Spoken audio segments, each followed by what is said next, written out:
Ya, sore ini kita kembali lagi di harian NTB Talk.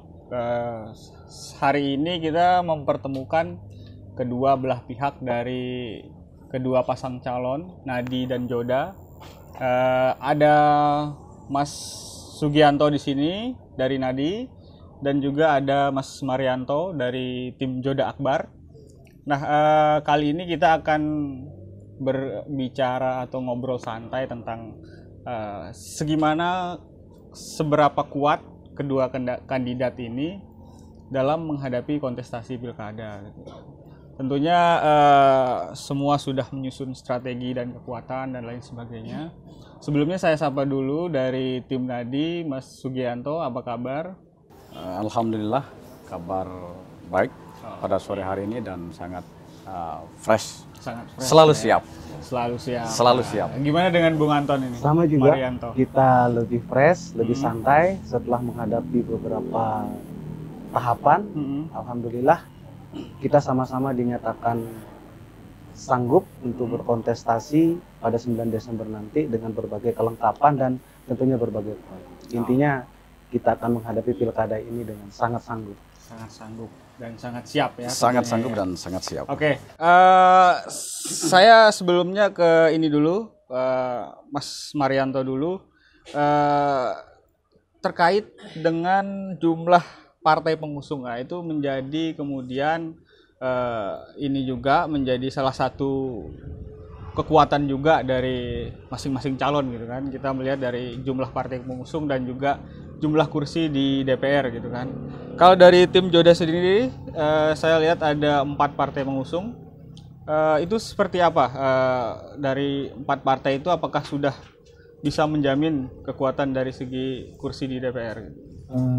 Pada prinsipnya 4 partai politik itu adalah partai pemenang dalam Pileg 2019 kemarin. Dengan berbagai kesiapan, dengan berbagai kesanggupan, tentunya kita sudah menyiapkan berbagai instrumen, berbagai infrastruktur untuk memenangkan pilkada ini. Intinya kami optimis meskipun 4 partai politik pengusung itu adalah jaminan kami bisa memenangkan kontestasi. Apa saja partainya mungkin bisa disebutkan? Partai Gerakan Indonesia Raya dengan 5 kursinya, Partai Kebangkitan Bangsa dengan 3 kursinya, Partai Demokrasi Indonesia Perjuangan dengan 3 kursinya, dan Partai Keadilan Sejahtera dengan 1 kursi. Kita sudah mengantongi 12 partai yang menurut aturan perundang-undangan itu sudah 12 kursi maksudnya. 12 kursi. Dalam itu sudah mencukupi sebagai syarat untuk memajukan calon. Karena di undang-undang itu hanya 6 kursi, kita sudah 12 kursi dan itu sudah cukup bagi kita untuk optimisme menghadapi pilkada.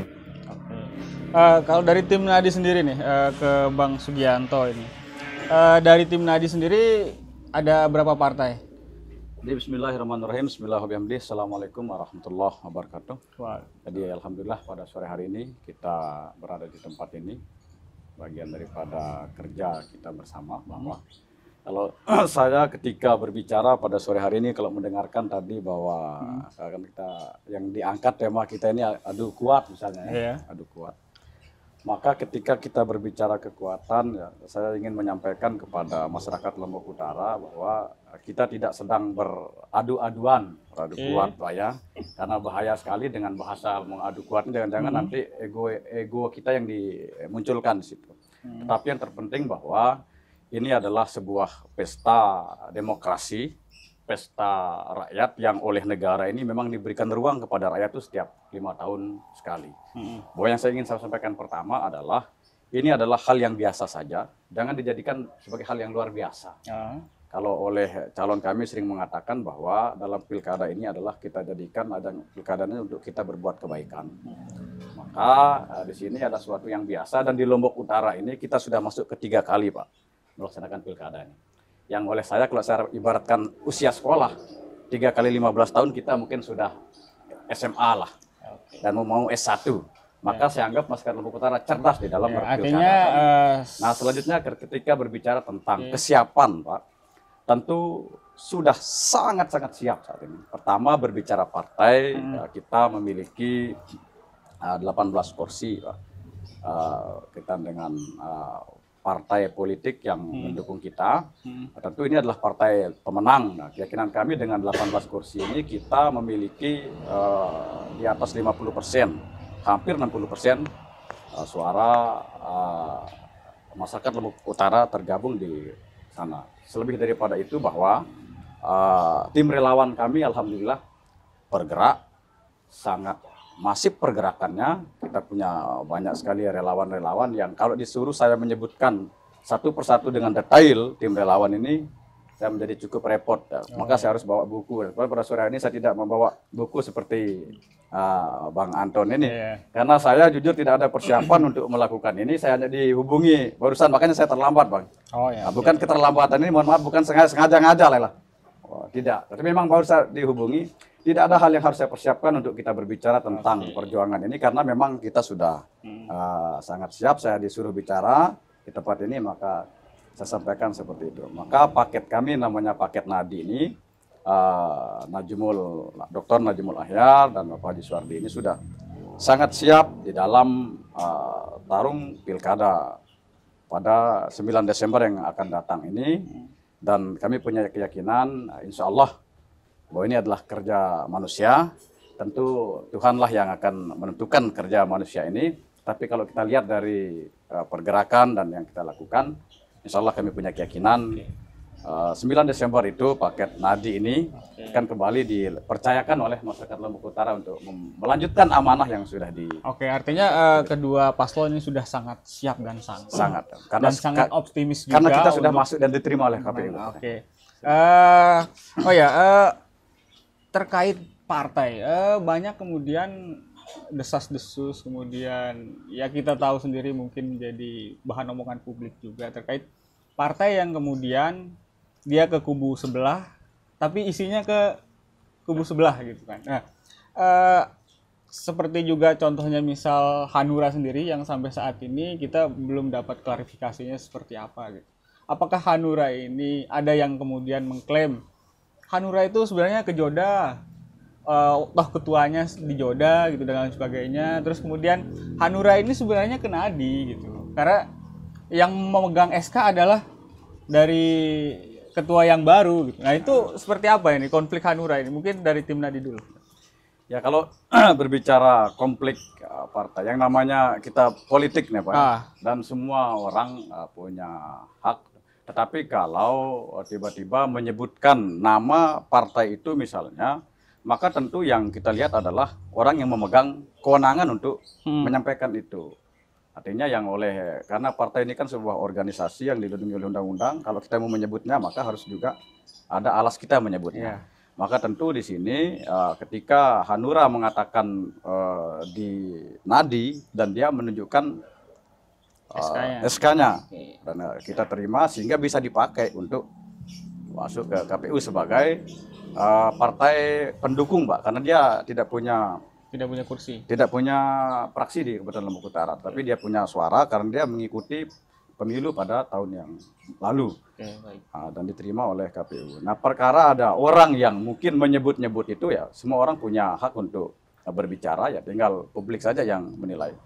Sama juga yang lain misalnya, sama kayak ada partai seperti kemarin ada yang naik ke panggung misalnya menyebut itu, ya saya melihat haknya. Yang mana? Haknya dia untuk menyampaikan itu. Nah, selebihnya kan partai itu juga punya aturan. Di sisi lain juga sekarang banyak orang menyebut warna merah misalnya kan seperti itu kan, sama kuning juga misalnya. Karena kebetulan saya ini kan kader partai PDI Perjuangan dan bukan hanya sekedar kader, saya ini pengurus partai PDI Perjuangan itu. Sedangkan PDI ke Joda gitu ya. Ya, dan saya ini di PDI Perjuangan jadi wakil ketua.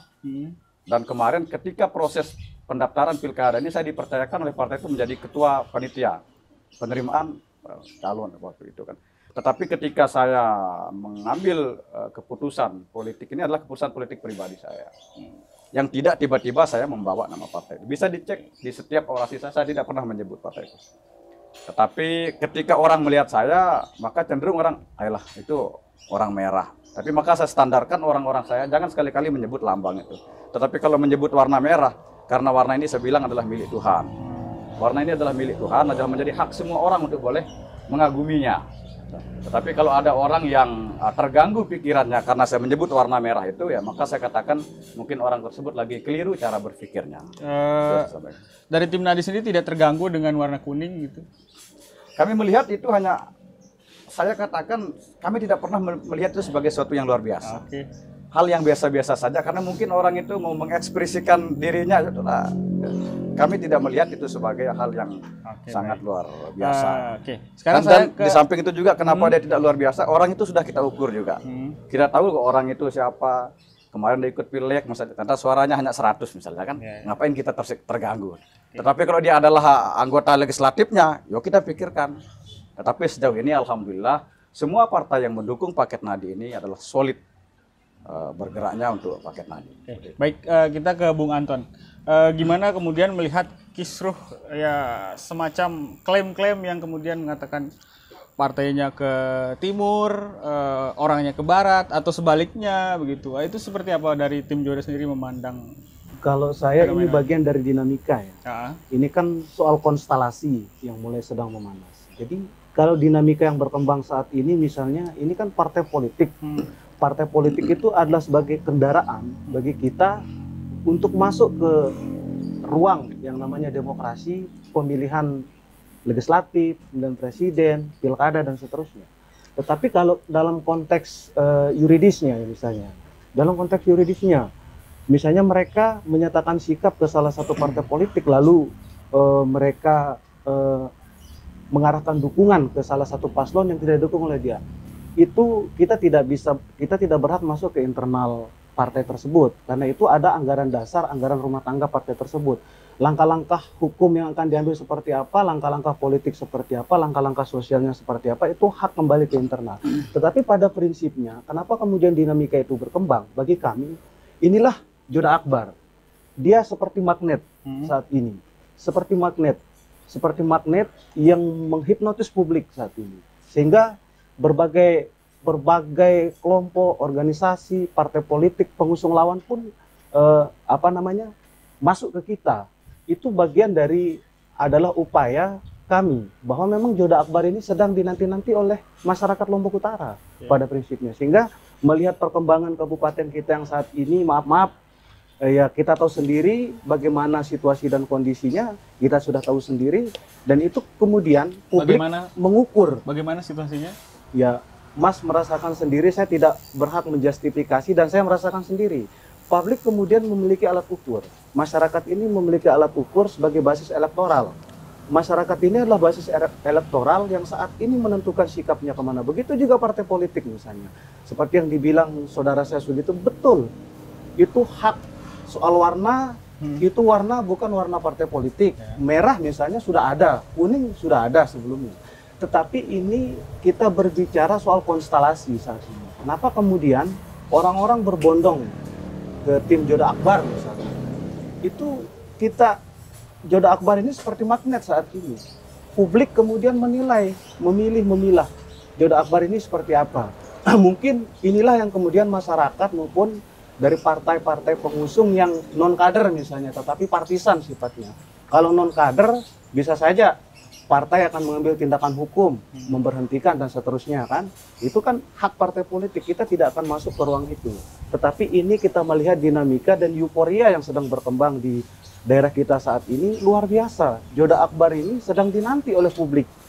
Itu optimisme kami meskipun dengan partai politik, sehingga kemarin ketua partai koalisi saya bilang 4 partai tapi dengan 100.000 massa, itu memang real yang kita lakukan saat ini. Ya. Itu memang real yang kita lakukan. Misalnya kita turun ke masyarakat saat ini, ke akar rumput, melihat di grassroots itu seperti apa publik sedang melihat, memantau kondisi di daerah kita ini. Ya kita kembalikan ke publik sebagai hakim saat ini. Sebagai pemilih ya. Nah, yang menarik juga dari tim Joda sendiri, ada sosok baru di dunia perpolitikan KLU ini gitu kan. Yang dimunculkannya itu Dhani Carter gitu kan. Nah itu apa yang kemudian menjadi nilai tawar atau yang kemudian menjadi nilai unggulan dari Dani ini yang kemudian masyarakat bisa tahu apa? Nah, ya. Baik, ini menarik. Ini sangat luar biasa. Pertanyaan saya itu sangat luar biasa. Begini, kita sering mensandingkan antara politisi dan birokrat. Ya. Kebanyakan itu menuai kegagalan, tetapi jarang kita melibatkan politisi, birokrat, dan praktisi. Dani Carter ini adalah praktisi pembangunan. Contoh ya, kesuksesan terbesar di Jawa Barat itu ada di Bandung. Adalah seorang arsitek, seorang master of engineering, itu Ridwan Kamil. Ridwan Kamil itu mampu merubah kota Bandung yang kumuh misalnya. Kota Bandung yang tidak punya konsep tata kota, kemudian masyarakat Bandung itu menginginkan kota itu betul-betul kota Bandung. Akhirnya begitu juga dengan pemikiran kami. Masyarakat kami tidak hanya sekedar ini Dani Carter kita masuk, enggak. Kami melakukan survei. Kami melihat animo publik itu seperti apa. Apa kondisi Lombok Utara saat ini, kita cek dulu. Sehingga kita kemudian turunkan Dani dengan konsep-konsep inovasi pemikiran-pemikirannya selama ini. Dani ini adalah praktisi pembangunan yang di dalam pikirannya itu, insting membangunnya itu sangat luar biasa. Saat ini kita bisa melihat Kabupaten Lombok Utara contohnya. Di mana ibu kota Kabupaten Lombok Utara? Di Tanjung. Apakah iya itu bentuk kabupaten kota? Kabupaten saat ini? Tidak ada. Mirip seperti kita belum mekar dari Lombok Barat. Seharusnya bagaimana? Seharusnya konsep ibu kota kabupaten itu benar-benar ibu kota kabupaten dong. Mana yang disebut simbol ibu kota kabupaten saat ini? Nggak ada. Pasar Tanjung sama seperti yang dulu misalnya. Hanya apa yang ada? Bank NTB yang masih berdiri, yang baru berdiri. Kita ingin betul-betul Lombok Utara itu meskipun kabupaten yang baru mekar, tapi kita ingin melihat semi kota dulu, membangun kotanya dulu. Seperti apa sehingga masyarakat ini kemudian membuat polarisasi di situ untuk bagaimana kemudian mereka membangun bisnis. Jadi kan animo publik saat ini di Kecamatan Tanjung itu sebagai kabupaten kota itu apa yang kita banggakan misalnya. Oke, artinya Dani Carter sendiri akan berfokus pada pembangunan kehadiran fisik Dani saja. Carter ini itu akan kehadiran Dani Carter ini itu akan kita berikan ruang untuk membangun, memperbaiki kondisi daerah ini. Tidak hanya kita berpikir soal politisi dan birokrat yang selama ini kita gonggongkan begitu besar. Sudah sering kita lakukan politisi dan birokrat, politisi dan politisi. Dua pemerintahan saat ini. Saya menyebut tahun 2010 kita pilkada, 2015 kita pilkada. Apa bentuk Lombok Utara saat? Belum ada. Apa yang mau kita banggakan? Tetapi kami hadir membawa Dani Carter ini tampil dengan berbagai inovasi dan gagasan, kami berdiskusi, berdebat. Artinya bahkan sampai saat ini hanya dipikirkan tentang fisik? Ya, karena begini, Pak Johan Samsu itu ahli birokrasi, ya, politisi, 20 tahun jadi seorang politisi DPR di Udayana. Dani Carter ini adalah seorang praktisi pembangunan. Karakteristik kepemimpinan itu melekat ada pada seorang politisi dan birokrasi. Kita butuh orang pekerja saat ini. Bekerja seperti apa? Bangun dong Lombok Utara ini udah 12 tahun. Nah, kita ingin Dani Carter ini hadir, membangun Lombok Utara. Ayo Dani, kamu urus ibu kota ini, kamu urus Lombok Utara ini pembangunannya seperti apa? Karena kamu seorang praktisi. Kami tidak hanya sekedar menampilkan Dani ini baru datang lalu saya mau nyalonkan, enggak. Kita melakukan survei, kita melakukan kajian, ya, kita lakukan kajian-kajian apa berimbang waktunya pembangunan Lombok Utara itu. Itu maksudnya. Kita kasih kesempatan untuk dari tim Nadi. Tentunya pasti kita sudah mengenal lah siapa Bapak Najimul Ahyar, kemudian Bapak Suwardi juga, mantan Sekda. Itu seperti apa yang kemudian dari kedua kombinasi ini yang akan ditawarkan gitu. Mendengar juga dari tadi dari tim Joda itu mengatakan bahwa kita tidak melihat perubahan dan lain sebagainya. Itu seperti apa tanggapan dari tim Nadi? Jadi oke, terima kasih. Kalau saya tadi mendengarkan Bang Anton mengatakan konstelasi politik kita akhir ini sudah agak mulai memanas misalnya. Saya memandang itu ya kita berlebihan lah kalau memanas-manas. Saya menganggap masih biasa saja kok. Tidak ada yang memanas Bang Anton. Masih biasa-biasa saja.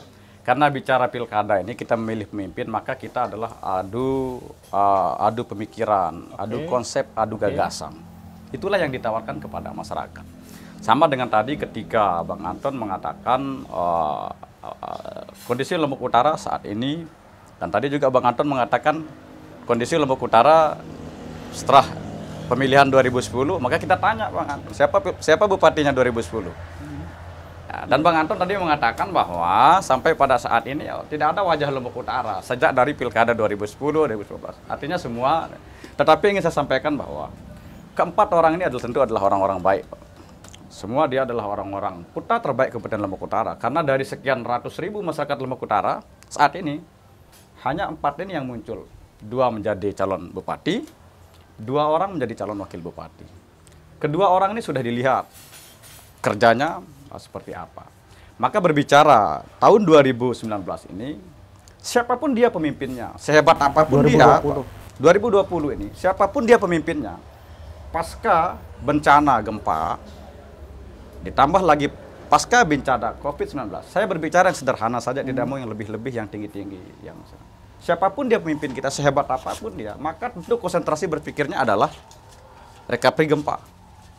Karena waktu itu menyita pandangan publik, tidak hanya nasional, internasional juga berpandangan ke Lombok Utara, yang dibuktikan dari luar negeri berkunjung ke Lombok Utara.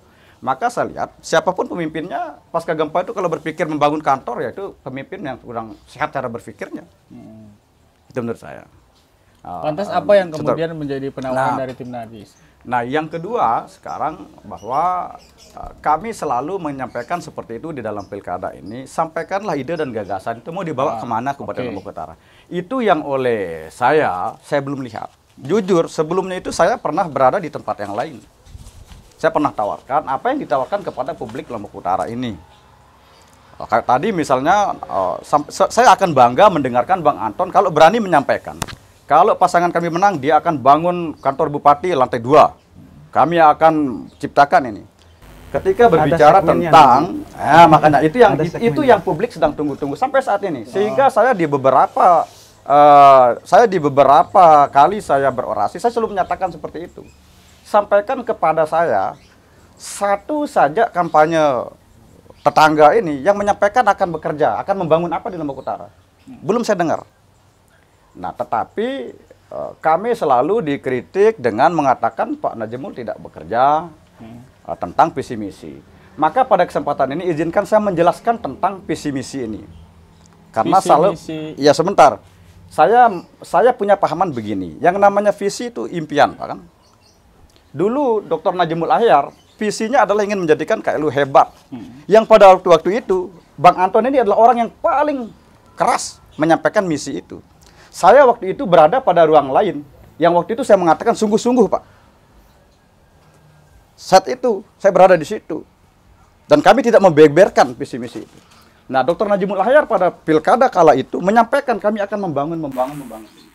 Nah, sehingga visi misinya itulah yang ingin digoreng saat ini menjadi sebuah kehinaan bagi dia. Padahal bagi saya itu adalah sebuah keberanian seorang pemimpin muda mengeluarkan ide gagasan sehingga ada orang bisa menilainya. Sekarang kenapa Pak Najemul Ahyar bisa dinilai? Karena dia pernah mengatakan satu desa satu dokter.